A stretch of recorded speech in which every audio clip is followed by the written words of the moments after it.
Bwana Yesu asifiwe. Jina langu naitwa Frank David Mihambo, ni katibu wa vijana mkoa wa Dodoma. Ninakualika wewe kijana, karibu katika kambi ya vijana itakayoanza tarehe 17 mwezi wa 6 mpaka tarehe 20 mwezi wa 6. Kambi hii itafanyika pale Kibaha Efata Precious Center. Tunakualika sana ewe kijana. Kuna mambo mbalimbali yameandaliwa kwa ajili yako wewe kijana. Kuna session maalum ambayo ipo na imeandaliwa ambayo inaitwa Efata Empowerment for Youth. Yani jina lake linatamkwa kwa jina la Youth Empowerment Forum. Forum hii imeandaliwa kwa ajili yako wewe kijana wa Efata. Unaalikwa. Ratiba hii ni muhimu kwa ajili yako kwa sababu kuna mafundisho mbalimbali yameandaliwa.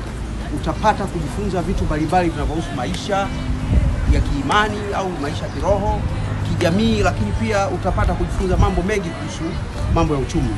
Lakini pia nafasi ya upendeleo zaidi wamepewa hao wajasiriamali na wafanyabiashara. Wajasiriamali na wafanyabiashara wameandaliwa program maalum na uongozi wa vijana ambapo kutakuwa kuna watu mbalimbali wenye uzoefu hasa katika eneo la ujasiriamali na biashara kwa ajili ya kupatiwa mafunzo maalum na namna kutafuta njia bora ya kuwaendeleza katika shughuli zao.